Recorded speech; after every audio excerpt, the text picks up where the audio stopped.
And there we go. We are live for our Friday live streaming event, as we've been doing for the last month or so, something like that. So it's wonderful to be with everybody again. I'm just going to take a second and share the video on social media. We're live on YouTube and on Facebook. I'll share the video to our the various different places that you would share things. So give me just a second and that I can take care of that. So share and share like. And if you'd like to do the same thing, that would be very handy to share the video to your Facebook wall. Or if you're on YouTube, click the like button, subscribe. Yeah, it's very helpful. Obviously, helps us grow the channel, helps people see the kind of things that we're putting out, which we think are superbly helpful. And yeah, give us a follow. So yes, my name is Joshua Hoffert. I'm with Wind Ministries, and we are passionate about helping people experience God the Father and God the Son and God the Spirit, the Trinity, 3 in 1. We're passionate about helping people experience God, and we do that in a myriad of different ways. And we put out books, podcasts, interviews, videos, personal mentorship, hands-on training, courses, seminars, all that kind of stuff. Our goal is to walk with you and help present to you a way of living that directs your life to God. And it's great to see you, Lorraine, jumping on. Um, I was just contemplating in the last couple of weeks in Psalm 42, where David says, "I pour out my soul to you."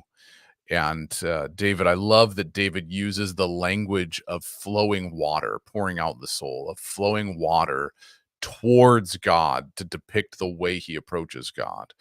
And so our goal is to help you pour your soul into God, that you are moved and live a God directed life.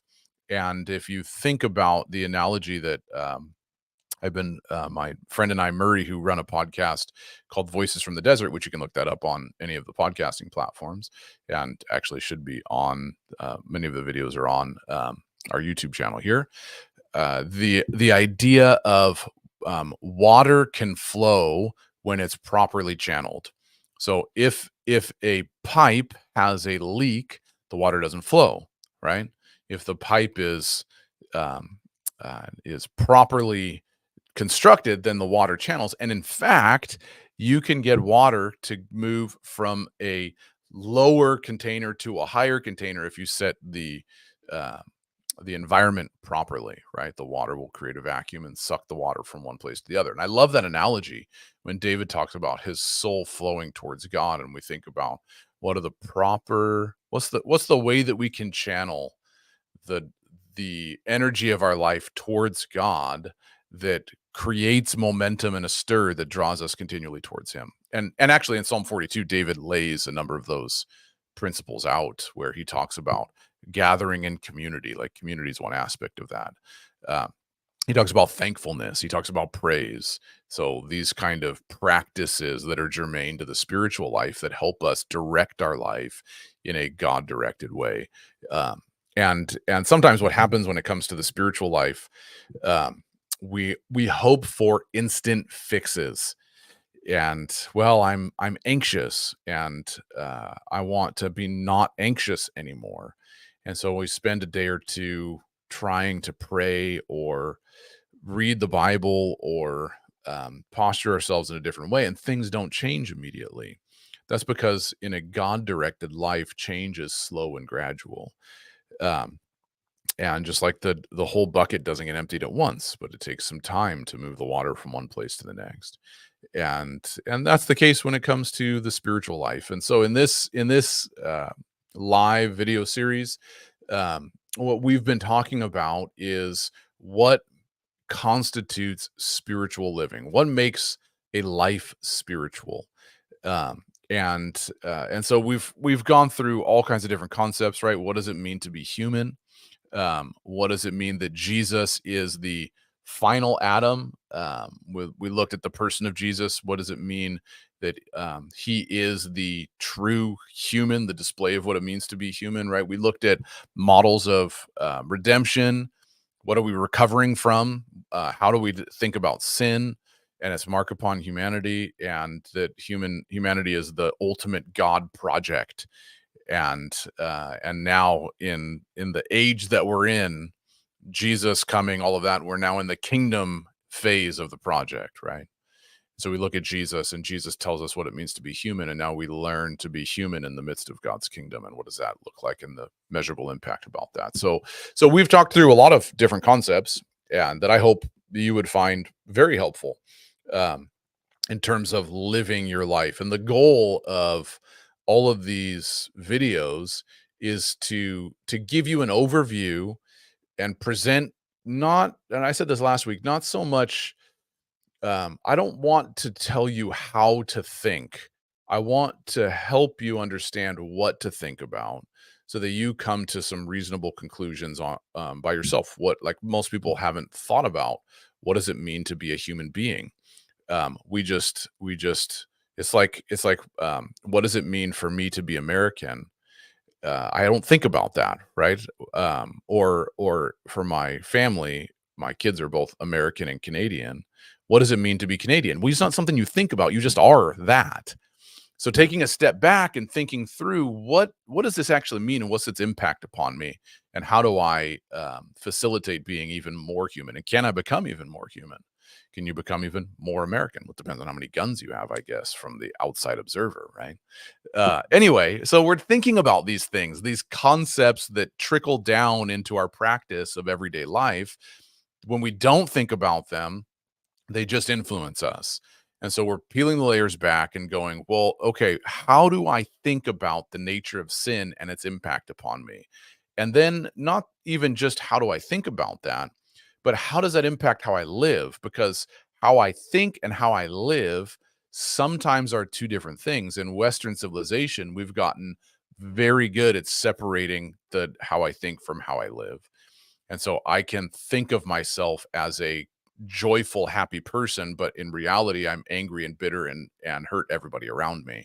And so I don't have a problem. Well, I do have a problem. It's existential, but I because of the way I've been taught to think, I can hold a thought about myself, and I can live a particular way. And those things don't need to line up for me to think of myself a particular way.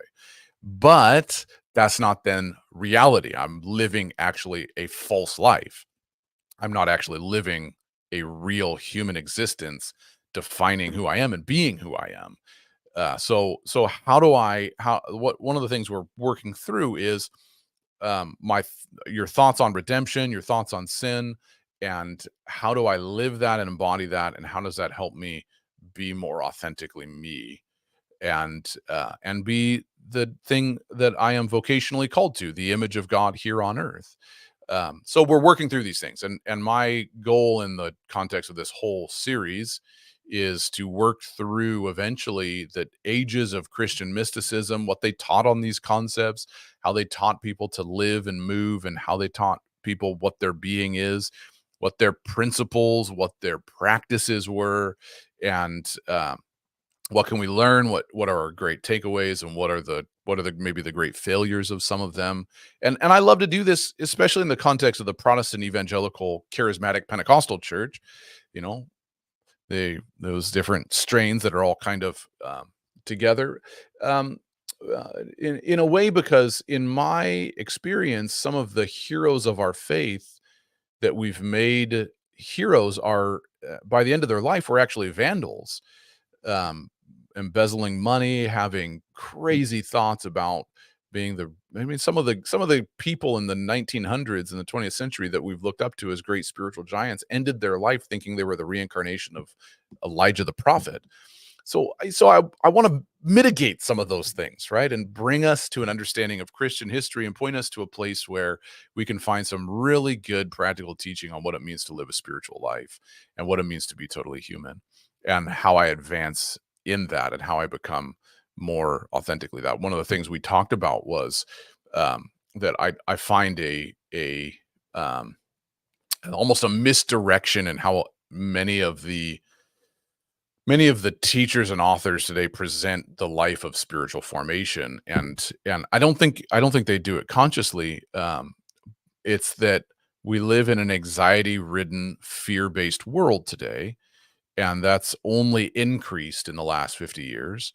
The advent of information, the free ability to distribute information, and the thing everybody consumes when it comes to the information is every anxiety-ridden news story and fear-ridden news story. It's um, way more prevalent to get a story that scares you or makes you angry than it is to get a story about how amazing the things that are happening in the world are, because we are addicted to fear, anxiety, and anger. These are things that uh, drive our everyday life and the things that we're assailed by, right? And so that, like I said, that's only increased because of the advent of the information age. And whereas 100 years ago, I didn't know what was happening halfway around the world at the touch of a button, and so I couldn't be full of anxiety about what was happening in Ukraine or what was happening between Israel and Palestine. I couldn't, because I wasn't confronted with it, except for maybe once a week when I went down and was able to pick up a newspaper or talk to someone who had heard about this. And it presents its own challenges. And so what happens when it comes to how we talk about growth and maturity is those concepts have infiltrated how we think about spiritual growth. So we go,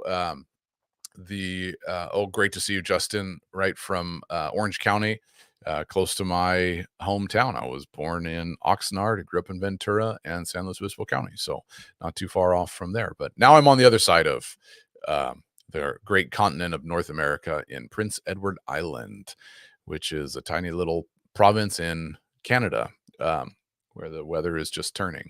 So anyway, as I was saying, I think we've done ourselves a disservice when we think about the spiritual life, because we think about the spiritual life through the lens of how do I limit the anxiety or fear or anger that are in my life, rather than how do I become the image of God and catch a vision of his beauty and be transformed into his likeness.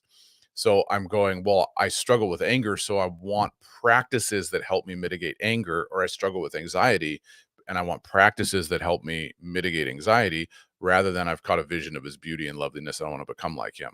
And so I find that we've reached a point where that's the case, where I'm going, well, let me teach you how to be not anxious, or let me teach you how to be not angry. But you can't really do that because that's a net negative. So how do I teach you to become the kind of person that anger doesn't control? And so that's what we're doing in um, this particular series. So what we wanted to talk about today, after it's a very important issue for people to understand. That's absolutely true, Barry. What I wanted to talk about, again, like I said, presenting good information for you to chew on, not necessarily telling you how to think. I have particular ways I think, but I want you to approach the situation and think through it yourself. So when it comes to, there's a number of different concepts within the context of either biblical Christianity, historic Christianity. Those things are generally in line with each other, but not always in line with each other. That's why you get arguments and theological divisions and splits and all this kind of stuff. Doesn't necessarily mean one side is always right. It just means it happens because people have thoughts and we're human. Um, but I just wanted to I want to present some of the concepts that are out there to you to think through and give you some thoughts. Maybe come across some stuff that you had never heard before or seen before, or maybe things that you're perfectly familiar with.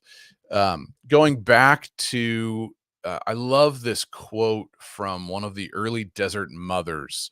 Desert fathers and the desert mothers is a great interest of mine. Great to see you, Berta. Wonderful that you're able to jump on. The desert fathers and desert mothers are of great interest to me. That we're talking about a period in church history, a movement in church history from about the 3rd century to about the sixth century, of men and women that went into the desert to seek God in solitude, but also in communal expression, to remove themselves from um, some of the places of decadence that they found themselves in, but also to go into the desert, because the desert was the place where you fought the demons. and that's where Jesus went and was tempted. That's where um, Elijah went and was confronted with his own inner turmoil.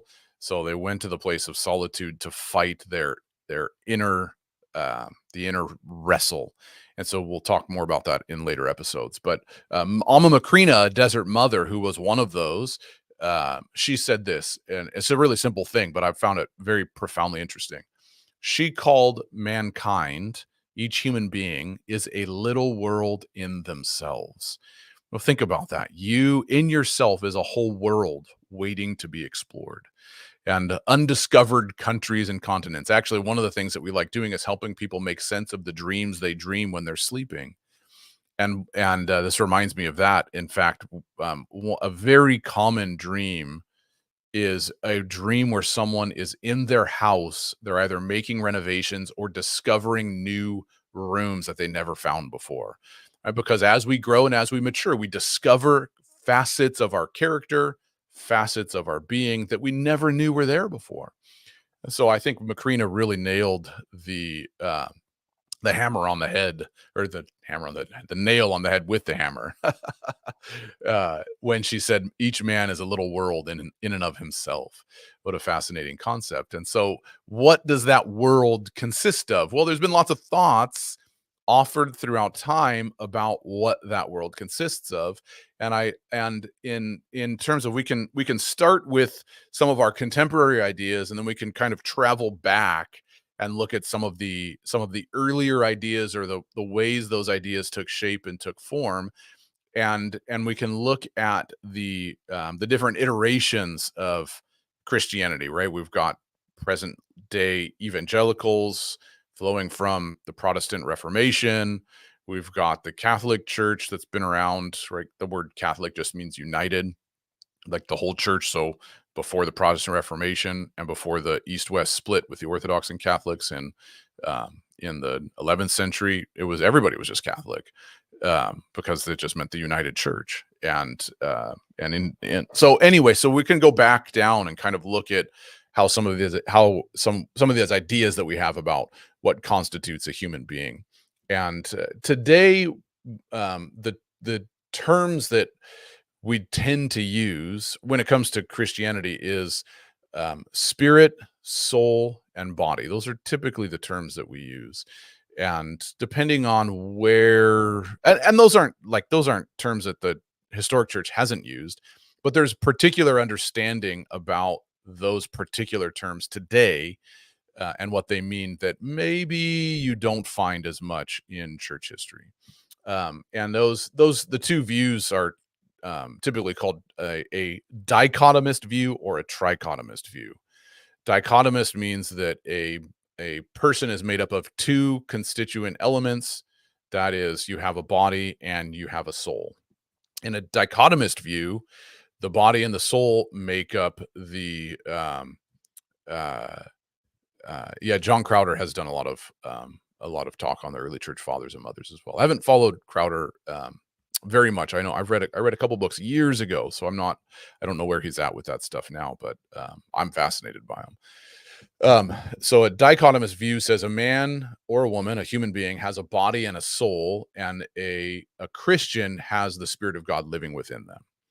And so that's called a dichotomous view of humankind. A trichotomist view is that you have a spirit, a soul, and a body, and that when at salvation, the moment of salvation, the spirit is quickened or enlivened by the Spirit of God.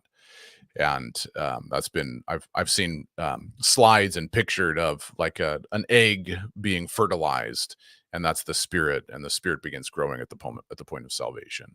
And so those are two very common conceptions when it comes to human beings in terms of Christianity. And like in terms of the world today, having a soul is not an uncommon expression. Right? This is a term that you don't have to be a Christian to use that.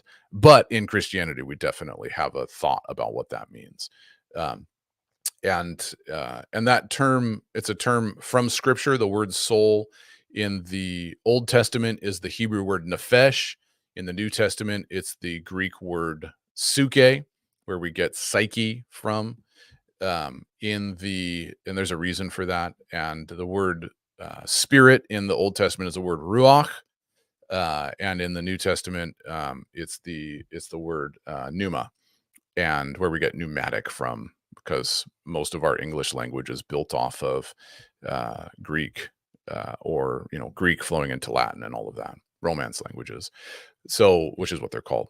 So anyway, we get those, so that when we understand the word itself, we get some kind of an idea of where it comes from, right? The word for spirit literally is associated with a word for wind or air, and actually the word for soul, the word for nefesh, means breath. It's the breath of a person in the Hebrew. And so yeah, so that's one of the things that we're going to talk about is Watchman Nee, his book, The Spiritual Man. Justin has just referenced that. That's one of the, in terms of the 20th century, one of the predominant teachings that has codified how, especially charismatic and Pentecostals, think of the makeup of a human being. So Watchman Nee was an advocate for a trichotomist dynamic where mankind is made up of spirit, soul, and body. Before salvation, the spirit is weak and dormant.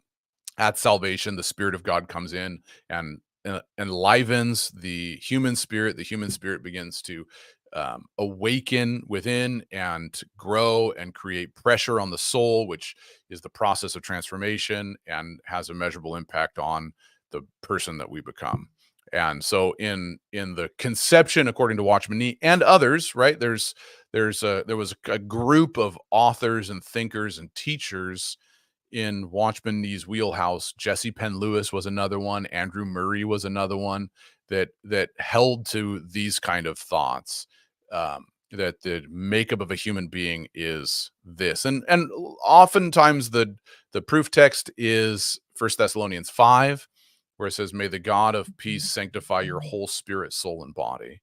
And so, looking at that verse, it's like, okay, well, that must be the total makeup of mankind, is spirit, soul, and body. And then in the context of what Watchman Nee taught that the soul is made up of three elements, and the spirit is made up of three elements, and the body is made up of three elements. And he pulled scripture apart to make this case, and looking at the different references for spirit and soul and for body, and what those three things meant. And I think there's some wisdom to what Watchman Nee presented, but there's also other thoughts as well that I think have bear great, very, very helpful as well. So essentially, Watchman Nee codifies the human being as three elements: um, soul, spirit, or spirit, soul, body. And if you think like the New Age movement kind of riffs on that, where I think it's mind, soul, body. I'm pretty sure that's what they would use. And so that's like the health and wellness area as well, and talking about mental health and such. So in Watchman Nee's as Watchman Nee conceptualized this, and others in his circle conceptualized this. E.W. Kenyon would be another one, who talked through some of this stuff. There's the Hidden Man by E.W. Kenyon is a great book. And so I may wrestle with some of these ideas that they put out there, and kind of, well, I don't know about that. But I think largely they have some really good things to say about the makeup of an inner person and the process of transformation. Great to see you, Sarah. So in the conception, if we could call it Watchman Neeism, that's fun. The soul is made up of the mind, the will, and the emotions. And it's essentially what you think, what you want, and what you feel. The spirit is made up of wisdom, communion, and conscience. And the communion with God, wisdom being the intuitive element of mankind, how you respond, and in a godly way, and conscience being the moral fabric of a human being. So the spirit is wisdom, communion, and conscience. The body then is the flesh, the bone, and the blood. And so there's various references, scripture references, that Watchman Nee in one point in The Spiritual Man has a whole list going, well, these are all the scripture references. It's a whole page of lists for that kind of stuff to show his point. And so that's kind of the idea, is the functional aspects of the spirit are wisdom, communion, conscience. The functional aspect of the soul are mind, will, and emotions. The functional aspect of the body is the flesh, bone, and blood. And like I said, there's some helpful concepts in there. Um, it's not. It is. When you track. Well, we'll get to this.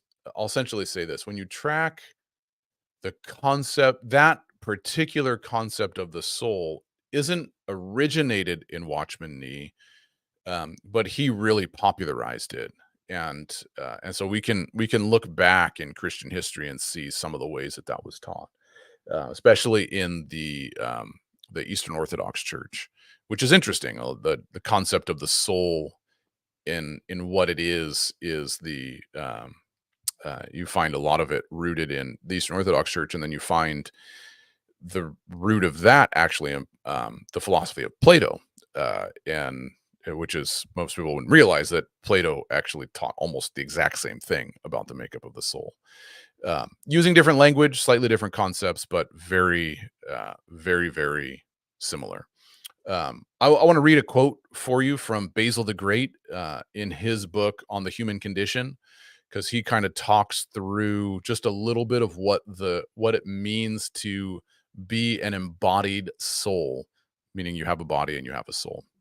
The early church would be a bit more dichotomous in that sense, although we'll get there because they're not quite. It's not really too fair to label the patristic authors that way or the contemplative literature that way. Basil says this: I recognize two human beings, being the outer and the inner man. He's basically saying one, the sense perceptible, and one hidden underneath the sense perceptible, the invisible, the inner human. Therefore, we have an inner human being, and we are somehow double. And it is truly said that we are that which is within. That's an interesting statement. We are that which is within. For I am what concerns the inner human being. The outer things are not me, but mine. Hey, he's talking about the body, right? The external things. The inner things are me. The outer things are mine. For I am not the hand, but I am the rational part of the soul, and the hand is a limb of the human being. Therefore, the body is an instrument of the human being, an instrument of the soul, and the human being is principally the soul itself. And then he quotes, let us make the human being according to our image. That is, let us give him the superiority of reason. And that's what you'll find often in the patristic authors, is the soul is the rational part of humanity. And the soul, being the rational part of humanity, is what separates humanity from the rest of creation.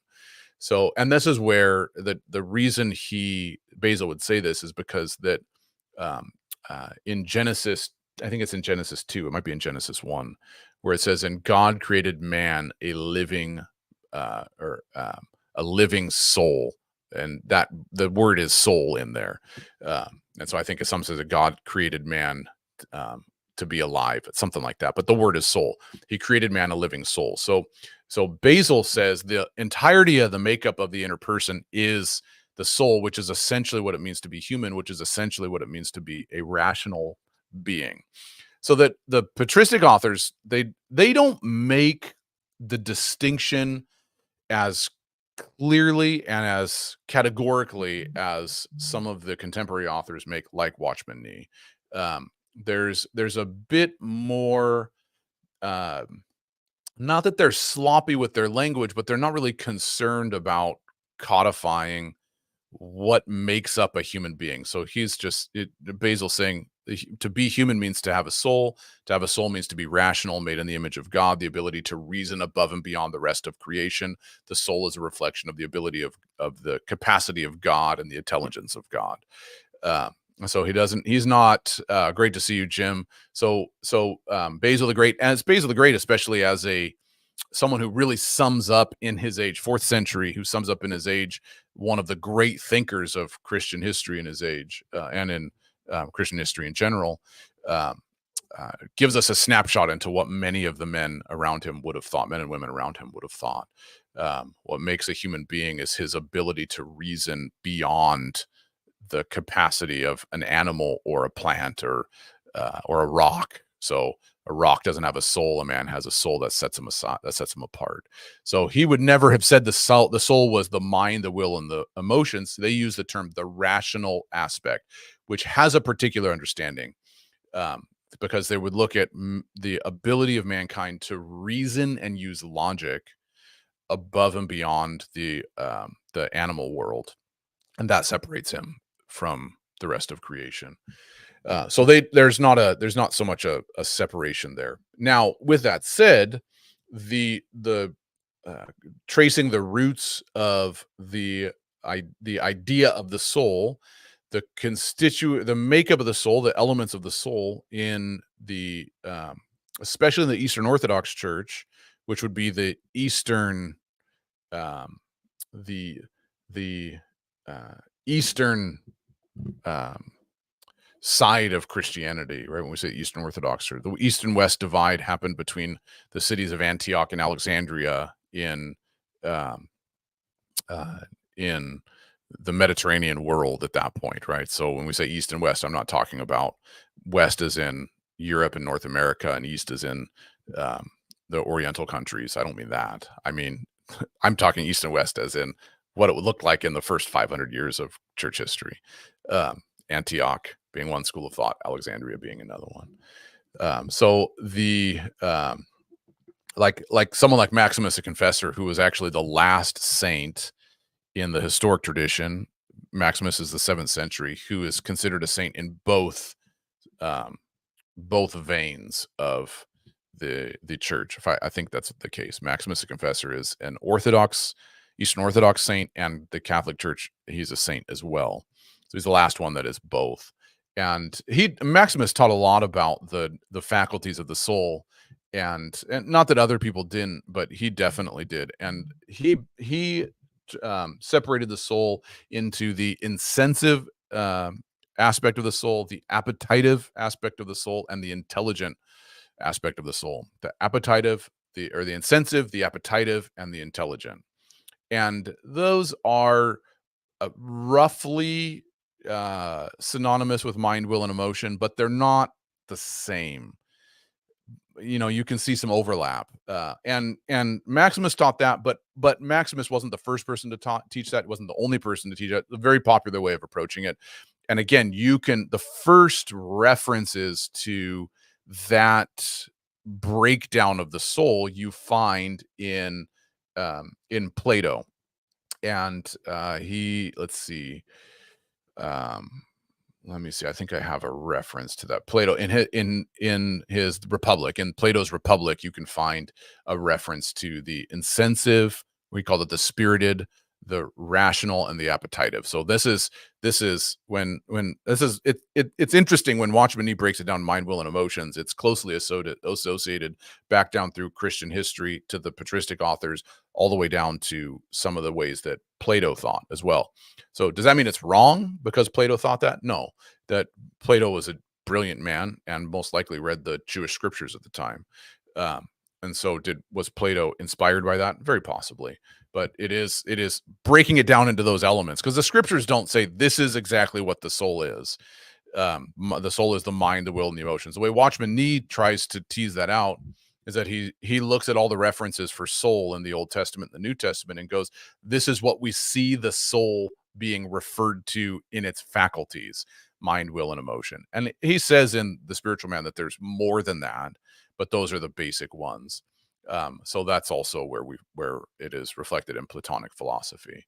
So but the language again is a little different: insensitive, appetitive, and intelligent. So the insensitive is the portion of the soul that relates to strong emotions. I think when it's not functioning in a godly way, it's called the irascible part, where anger and strong emotions would result from.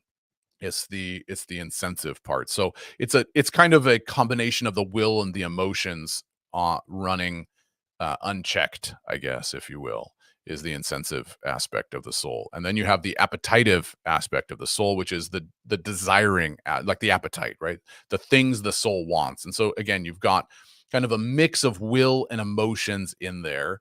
The insensitive is more the emotional aspect, the appetitive is more the will aspect, the things that you want, what you feel. It's not exactly the same thing, but it's very close. And then the intelligent or the mind, right? How the soul thinks, the intelligent aspects, the ability of the soul to think.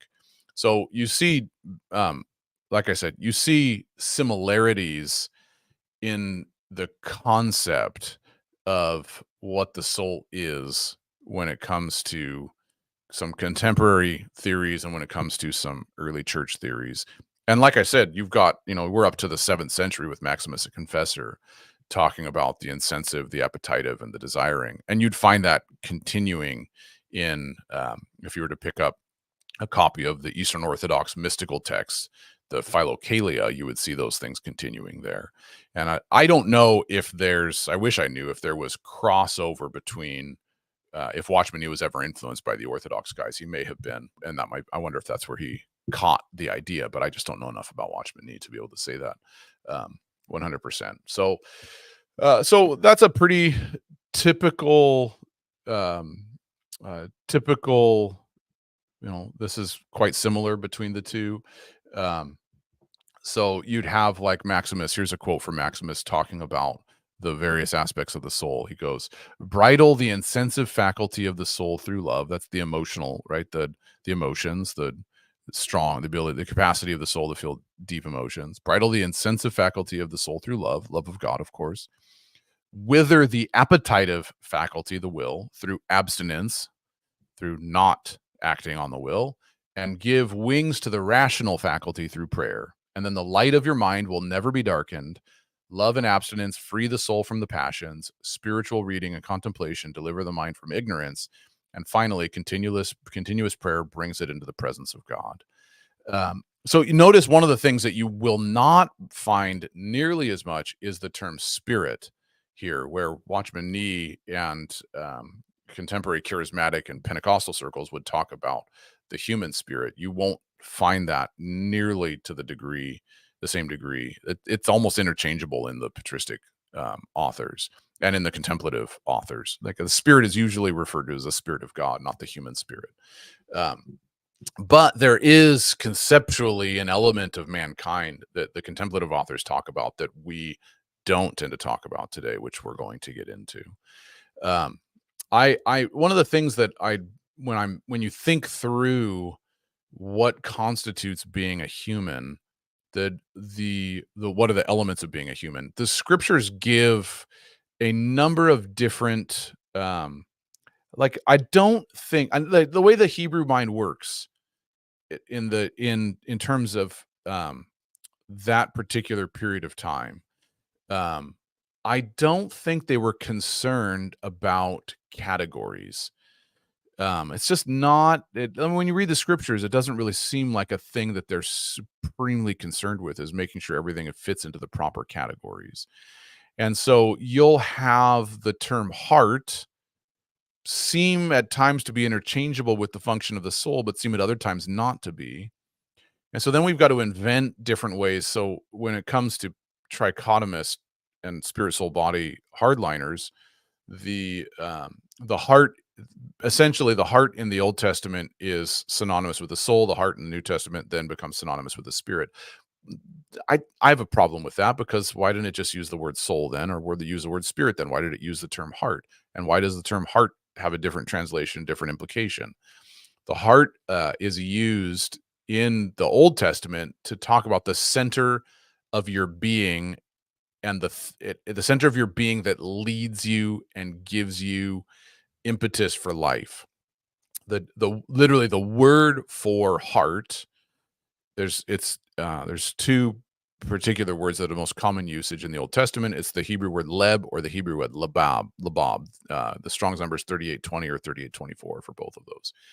So the term itself is the word itself is the picture, in the picture language of it is the picture of a tent and a shepherd's staff. And that's leb, and then labab is, I think I'm saying this right, and then labab is kebab or kebab. The the um, the the heart in labab is two pictures of a um, a tent and then one picture of a shepherd's staff. And it essentially, the shepherd's staff is the thing that leads, right? It's the thing that prods the sheep along. The tent is the house, the thing that houses it, right? A family lived in a tent, essentially. So in the Hebrew scriptures, the word for heart literally means the thing inside of you that is leading you. And so that's not so much synonymous with soul. It's a it's a different part of the human. It's a part of you that leads you towards something or leads you away from something, depending on how it's formed. That's part of the problem here. And that's what Maximus is laying out in terms of the practice is when he says love will help to curtail the faculty of the insensitive part. So love of God actually gives focus and channel to the inner disposition of our emotions, and the fasting or denying ourselves certain things actually helps us form the will or the appetite of, right, the desire for things. So there's certain things we can do to help give guidance because there's something inside of us that leads us. That would be the heart. The heart in the New Testament is the Greek word cardia, and it really means the seat of the emotions, right? The seat of experience. And some of the hard parts about the term soul as well in the Old Testament is that it's oftentimes interchangeable with the word life. And so in terms of how we conceptualize the soul in our modern world, and when we would break it apart into the mind, the will, and the emotions, is we kind of treat it too functionally at that point, and we've categorized it too cleanly and neatly, where there's a lot of times when David, say so to speak, in the Psalms, he'll say, my enemies are after my life. Well, that's the word soul. They're after my soul, and it's interchangeably used with his life. They want to kill him. And so it's not that they're after the way he thinks. It's I'm not sure what the Sarum prayer is. So Justin, you'll have to, I've not heard that term before, or it's escaping me anyway. So you'll have to clarify that. What is that? So when David says my enemies are after my life, he says they're after my soul. So he's not saying they're after the way that I think or what I feel or what I want. They're after me. They want to kill me, my life. And so the soul then, in that sense, Maximus or Basil, when he says the soul is what makes a human being, is they're after my life. And so there is a more of a general sense of what it means when we say the word soul. This is who I am. They want to kill me. So it's not so easily categorized like that. And that's what we do as humans, though, is we tend to try and categorize things so we can understand them. And I don't think it's that simple. So there are a number of the Old Testament especially uses the term kidneys or organs a few different times, the stomach, to talk about a portion of mankind that feels something, and it's the kind of the place of deep sympathy, right?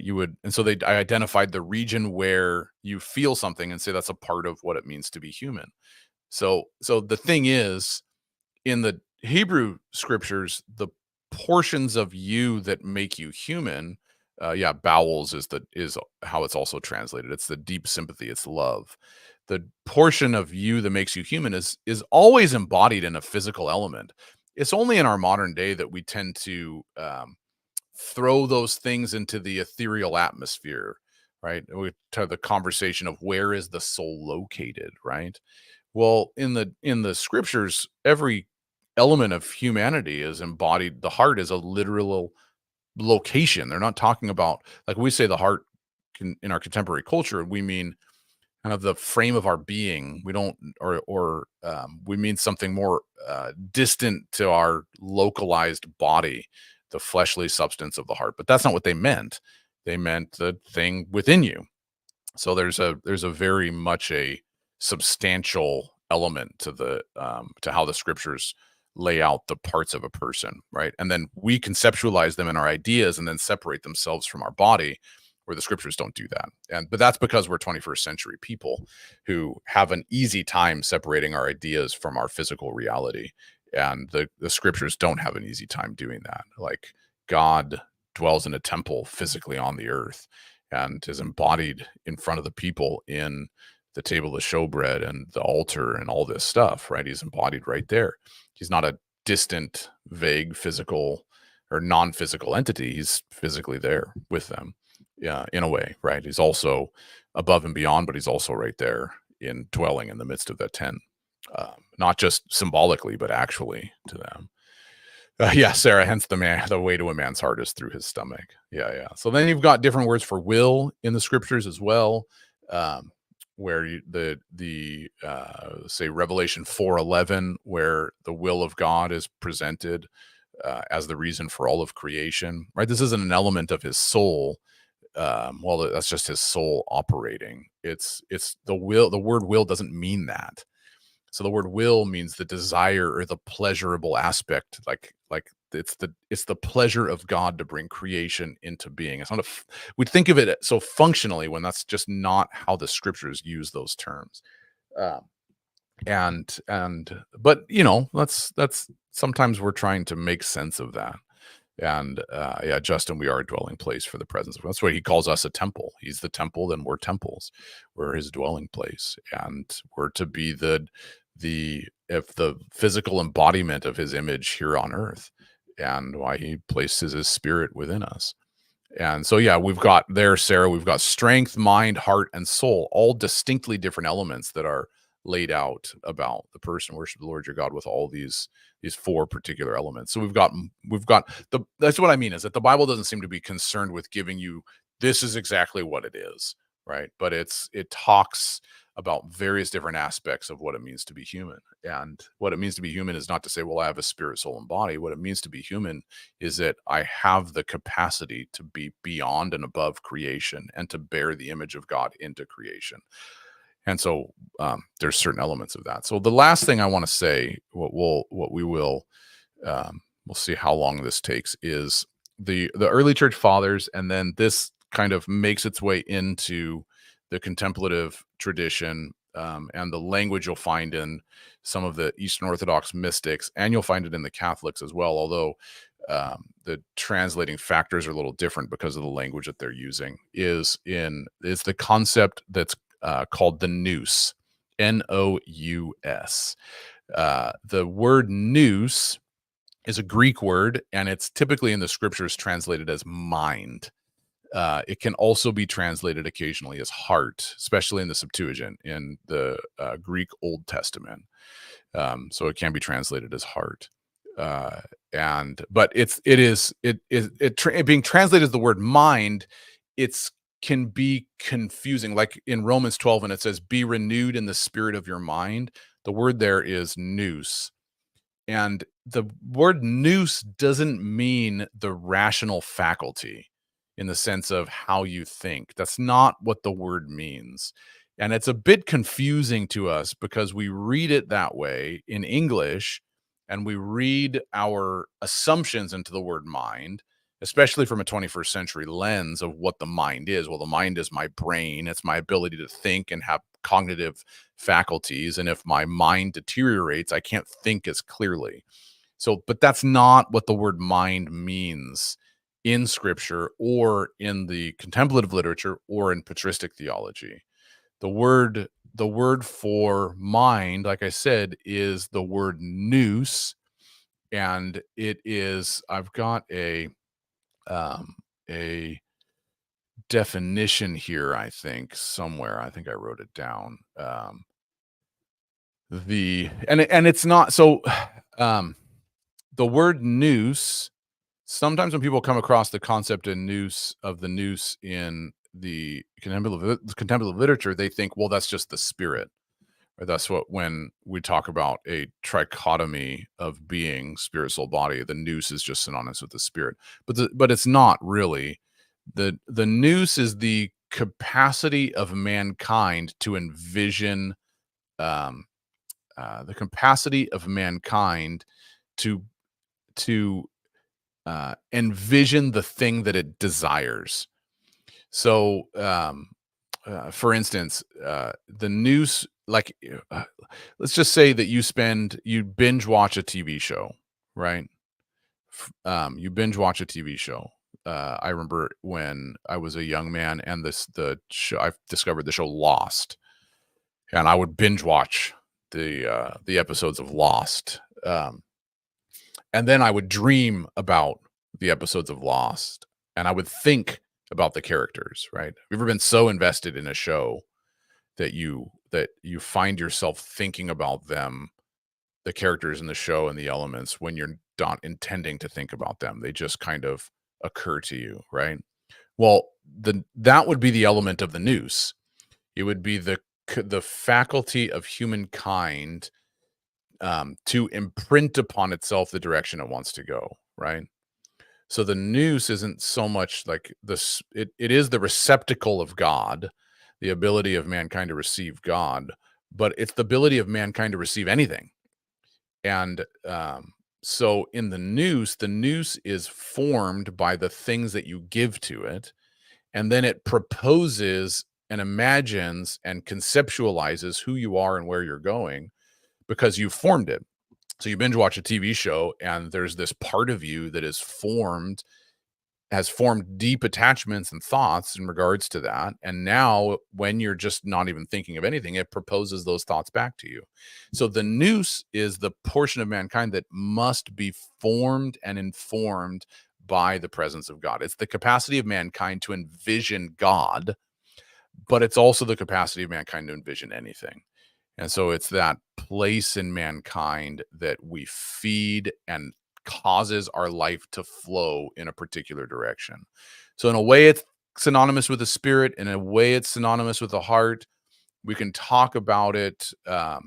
Yeah. You would hear the term nous in sacred reading or the art of the ancient art of elective. Absolutely, it would be there because it's a concept within the context of contemplative Christianity where they're pulling from the scriptures what the word mind actually means, and it's confusing. It can be confusing to us because we think the mind should mean something. There's oftentimes the word, if you read contemplative literature, the word intellect is actually the word nous. And so it's translated into English and we totally miss it. The only way to really grasp it is to have it be translated into the word, to just let it stand as the word nous and make you think differently about it.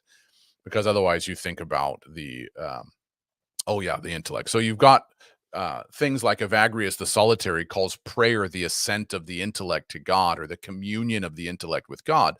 But that doesn't mean the the the ascent of your thought process to God. It means prayer is the offering of that place within you that receives God's presence and God's the being of who God is to form and direct the rest of your life back towards Him. So the prayer is the ascent of that part of you to God, not the intellectual thought process. Or another one, another Orthodox saint, Hesychios, the priest. He says this: the intellect being, this means the nous, being good natured and innocent, right? It's the receptacle. Readily goes in pursuit of lawless fantasies. If it's not formed, it just goes everywhere. The Augustine talked about the portion of prayer that was bringing all of that disparate thoughts back to yourself.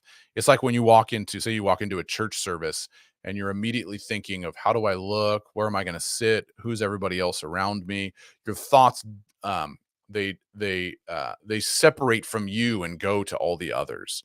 And so that's the lawless ability of the nous to let the thoughts disengage from what's actually important, the center of your being, which in a church service should be God.